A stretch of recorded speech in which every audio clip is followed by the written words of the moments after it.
Hi, everybody. I'm Gloria Moraga. This is the Political Woman Podcast. It is Wednesday, December 30th, 2024. I am late. I attended a family reunion, and I am late posting. I tried to post from the road, but it just wasn't working. So I'm here now, playing catch up. Let's get into it. This is from Sunday. And here's how the New York Times and others have been just as graphic and just as critical. Here's a headline from an article written by Maggie Astor. The misogynistic, bigoted, and crude rally remarks Trump hasn't disavowed. So this is from Madison Square Garden. A range of speakers at Madison Square Garden, quote, on Sunday, disparaged Latinos, Blacks, Palestinians, and Jews, made vulgar references to Kamala Harris, and the Trump campaign did come out and disavow the statements. But Trump has not. Trump has not. It's Wednesday, okay? He could have done it in his speech on Sunday. He didn't do it. He could have done it Monday. He was on social media early in the morning, I don't know, sometime. Didn't do it. Now, there's been backlash. And I'll go on and read and give you some more facts, and then I will describe some of the backlash, but I'm going to do a second podcast and explain the backlash, which all I can say is this. It's about freaking time. What does he have to say or do for people to wake up and smell the coffee? Back to the article. Quote, by the time former President Donald Trump took the stage at Madison Square Garden on Sunday, a parade of speakers had already spent hours disparaging Latinos, Black people, Palestinians, and Jews, directing misogynistic comments at Vice President Kamala Harris, and echoing language used by the Ku Klux Klan.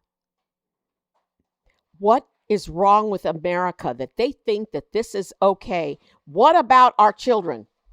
Do you want our kids, and when I say our kids, I mean our kids in this country, do you want them raised with this claptrap? Honestly, I love this country because of the fact that we have different cultures and different languages, and we are this beautiful melting pot. I love it. They are trying to destroy it. Back to the article. This goes on after the KKK reference. Quote, in the backlash that followed, Mr. Trump's campaign publicly disavowed only one of the remarks. Only one. People, are you listening? Are you following along? The only remark the campaign, not Trump, has disavowed was a line from the comedian Tony Hinchcliffe, whatever his name is. Quote, this is a quote from this Tony dude. There's literally a floating island of garbage in the middle of the ocean right now. Yeah, I think it's called Puerto Rico. Puerto Rico? You nincompoop? You nincompoop. One of the most beautiful places in the world. A senior campaign advisor, Danielle Alvarez, oh my God, I hope she's not a sister. Well, she can't be because she works for Trump, said in a statement, this joke does not reflect the views of President Trump or the campaign. Oh, wow. All the other nastiness does reflect the views of the campaign. And I mean to tell you folks, it was one after the other, after the other, after the other. They are lost. They are lost. And like a cancer, we need to rip, I'm going to say cancer and rip the Band-Aid off. We need to get them out of our politics, these people. This is what he's done. He's sullied our political process. And he did it on January 6th. And it was okay. The Congress let it go. Thank you, Mitch McConnell. Thank you, Republicans, for letting it go. I can't, I've decided just in this short span of time that I'm not going to read all of the remarks from this crude dude who's just the scum of the earth. And he's an ugly little toad of a man. I won't even call him a man. He's an ugly little toad of a guy. They're all, I'm sorry, pasty looking. Yeah, they look like grandma's pastries, like tortilla dough. Make the tortillas, pound them, and lay them out flat, baby. He made some remarks about sex and people crossing the border. He made remarks about black people and watermelons. He described Palestinians as violent and Jews as cheap. Wow. I won't go on. He made a remark about Taylor Swift and her football player boyfriend, and I'll go on. Here's a guy, Sid Rosenberg. Now, who are these people? I don't know. I don't know where they had to go to find these nasty men. And as one Fox News woman said, I'm sorry I said Fox News. As one Fox talking head said, don't they have any women to help? Are you a woman out there listening to me? Don't vote for Trump. What is wrong with our sisters to want to vote for this man and these people? Don't you see what they're doing? They're destroying our rights, our civil rights. Forget women's rights, okay? Forget women's rights. It's about civil rights right now. This Sid dude called Hillary Clinton, quote, a sick bastard. What? Quote, he said, what a sick son of a bitch of Hillary Clinton. The whole effing party, a bunch of degenerates, lowlifes, Jew haters, lowlifes. Every one of them. I won't even go on. They repeated more lies about immigrants taking benefits that American veterans should get. They don't give a damn about American veterans, especially Trump. Okay, this next dude his name is Grant Cardone. Grant Cardone, a businessman. Disparaged Miss Harris with a term used to describe a prostitute. Quote, her and her pimp handlers will destroy our country. Is this okay with you people? Is this okay? It's not okay. Before I go on to Rudy Giuliani, this Grant dude said, quote, we need to slaughter this other people. Yeah, they always go there. Do you notice that? You notice that in the end, they always go to hurting us. Rudy Giuliani went on and on. I can't do it. Oh, this Stephen Miller dude. He's another one. He looks like an alien. He's got kind of a pointy head, bald, pointy head. He reminded me when I was watching this of Goebbels, Hitler's henchman, Hitler's PR dude, because of his unattractiveness. But also, he kind of has that look, that pasty, they couldn't get a girlfriend in school look, or boyfriend, either one. They couldn't get either one, and they probably wanted both, but couldn't get anything. I don't know Stephen Miller. I see him quoted all the time. I try to stay away from him because it's bad enough having to quote Trump all the time and all of Trump's henchmen. This Stephen Miller guy said we need to stand up to the cartels, get rid of criminal immigrants, which there are very few. And then he said, quote, America is for Americans and only Americans. And I want you to know, America for Americans was a slogan used by the KKK, the Ku Klux Klan, people with the white sheets who used to go around and terrorize black people in the South. Now, do I want to get into what Tucker Carlson said? No. So I won't.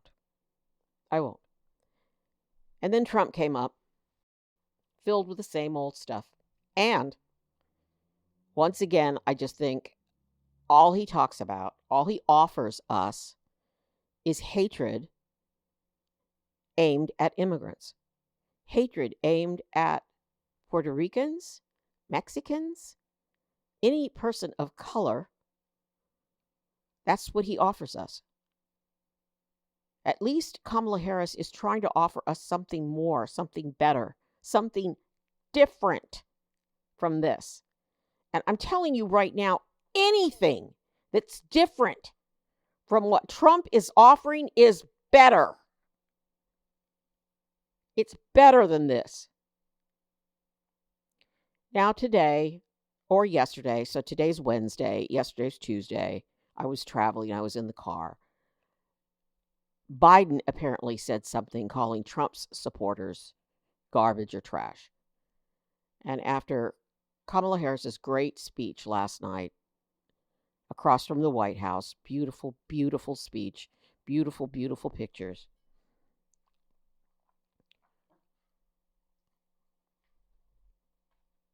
She's now trying to deal with this Joe Biden comment. And it reminded me, the Joe Biden comment, getting down in the gutter with Trump, which Harris has not done. She's been above it. She's now hitting him back, but she's been above, like, oh, yes, you are. Oh, no, you're not. Oh, yes, you are. Oh, no, you're not. She's been above that Trump has tried to just drag her down into the gutter with him. And, Biden fell for it because I think he misspoke, but I'm going to have more on that in the next podcast. And now Harris is trying to clean that up. And it reminded me a lot of my dad. My dad said a lot of things when he got older that he thought was funny. And he was saying it for effect. He was saying it to be funny. For fun. And as I've gotten older, I think I've become more and more like my dad, but I hope not in this area. And my dad I lived in Washington, D.C. for 10 years. I loved it there. I loved Washington, D.C.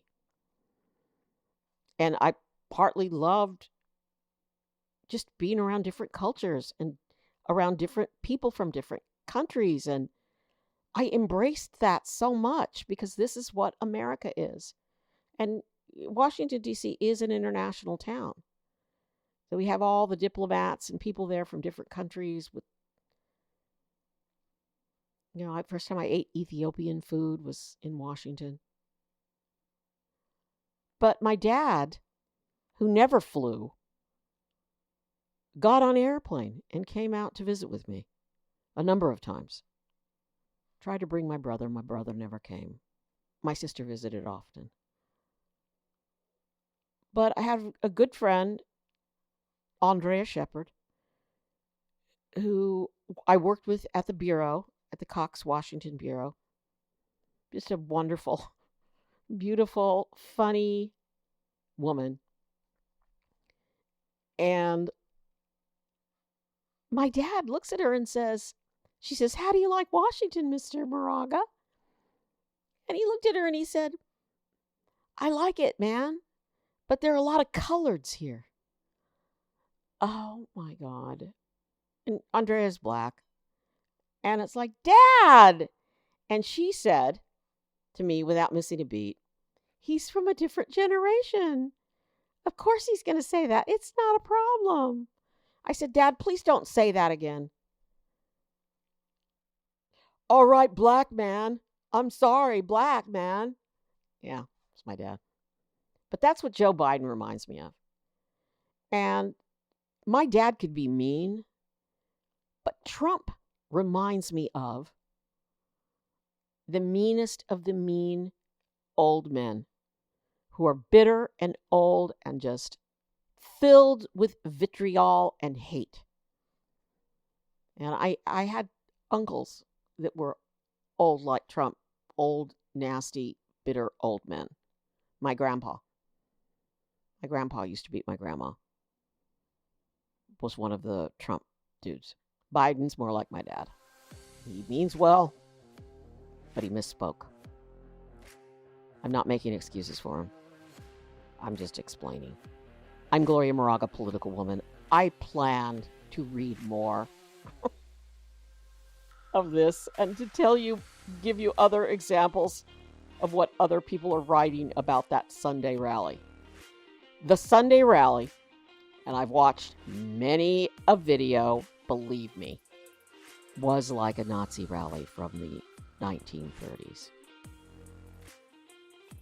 And I look at the people in the audience cheering, and I wonder what happened to us. Because they're us. They are us. I know what Hitler did. I know how he appealed to the fear that people have of the other. And I'm just going to say there are no other, okay? We are all one. We are all one in this country. We are Americans. We are Americans, and we accept the good and the bad in each other. And we accept our differences, different colors, different religions, different races from different places. We accept that and embrace that. That's what makes us great. That's what makes us great. And how we got to this with this Trump hatred and these white men standing up there filled with hate and spewing their hate, and a crowd roaring and applauding. It's time to say no. We have this chance to say no and to get rid of him, and it's going to take some time. It's going to take a lot of work to get rid of J.D. Vance, to once and for all get rid of Tucker Carlson, or that ridiculous guy who calls himself a comedian who opened and was filled with hatred for Puerto Rico. You loser. All right, so see now I'm doing. I'm Gloria Moraga, political woman. Please subscribe. I'm trying to catch up. I'm with you, babies. I'm here. Be safe.